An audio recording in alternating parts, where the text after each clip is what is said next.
जय हिंद दोस्तों। आज हम पहुंचे सरेनी विधानसभा में सामुदायिक स्वास्थ्य केंद्र, जहां पर इतनी स्टाफ की लापरवाही है, इतनी ज्यादा लापरवाही है कि क्या ही कहा जाए। इस तरह की लापरवाही में आदमियों की, बच्चों की, बुजुर्गों की जान भी जा सकती है कि इस तरह की लापरवाही हो रही है सरेनी सामुदायिक स्वास्थ्य केंद्र में।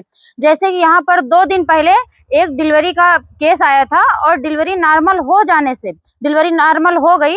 उसके बाद यहाँ की हिमांशी मैडम ने बताया कि अगर 1000 रुपए दे दो तो हम बच्चे को दोबारा हाथ लगाएंगे, नहीं तो हाथ नहीं लगाएंगे। पीड़ित के पास पैसे न होने के कारण उन्होंने 600 रुपए हिमांशी मैडम को दे दिया।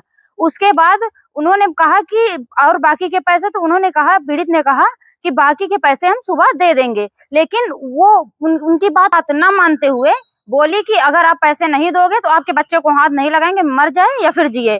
उसके बाद ऐसे जहां पर डॉक्टर को भगवान का रूप माना जाता है, वहीं पर डॉक्टर ही भक्षक बन रहे हैं, तो कैसे भगवान का रूप साबित होगा कि डॉक्टर भगवान का रूप है। जैसे कि हमारे साथ पीड़ित मौजूद हैं, हम उनसे बात करना चाहते हैं कि भैया क्या घटना हुई, क्या नाम है भैया? सुजीत कुमार। कहाँ के निवासी हो? बैरुआ। क्या घटना हुई है? घटना ये हुई कि हमारे बच्चे को नॉर्मल डिलीवरी हुई थी, तो इसको लेके आए थे हम यहाँ सरेनी झावखेड़ा। तो क्या हुआ यहाँ पे? झावखेड़ा में बच्चा हुआ। बच्चा होने के बाद रो रहा था, दूध पी रहा था। उसके बाद बुलाए कि हम गए अंदर। जाने के बाद बोले कि पैसा दो, तो हमने 250। किसने कहा? हिमांशी मैडम ने। तो हम 250 रुपये दो एनम थे उनको दिया और 500 रुपये हिमांशी मैडम को दे रहे थे। हिमांशी मैडम ने बोली कि हम इतने पैसा नहीं लेंगे, हमको 1000 चाहिए। तो हमारे पास 150 रुपये थे, तो हमने 100 रुपये दे दिया। हमने कहा सुबह हम निकाल के आपको फिर दे देंगे। किस बात के 1000 रुपए मांग रही थी? ऐसे मांग रही थी कि हमको 1000 रुपये चाहिए, अपनी खुशी से दो या कैसे दो, हमको 1000 रुपये चाहिए।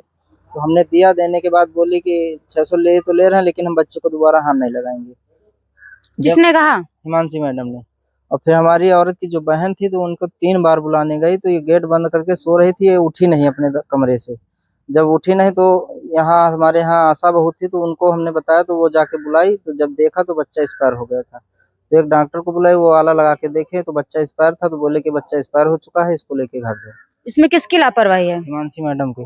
अगर उनको दिक्कत दिख रही थी तो हमें बताती कि हम लेके जाते, कहीं ना कहीं अस्पताल में भर्ती कराते ना। जैसे कि देख रहे हैं, पीड़ित के बच्चे को हाथ नहीं लगाया। उसके बाद अगर हाथ लगा देती, अगर नहीं उनके संभालने लायक था, तो कम से कम बता देती या फिर रिफर कर देती। पीड़ित कहीं ना कहीं ले जाकर अपने बच्चे को, अपनी वाइफ को कहीं ना कहीं तो एडमिट करते ही। और ऐसी खुशियों का माहौल कभी ना कभी आता है, तो ऐसे स्थिति में डॉक्टर ही जब बच्चा का रूप बन रहे हैं, तो कैसे डॉक्टर कहलाएंगे कि डॉक्टर भगवान का रूप होते हैं। आर्या न्यूज के साथ हंसिका यादव।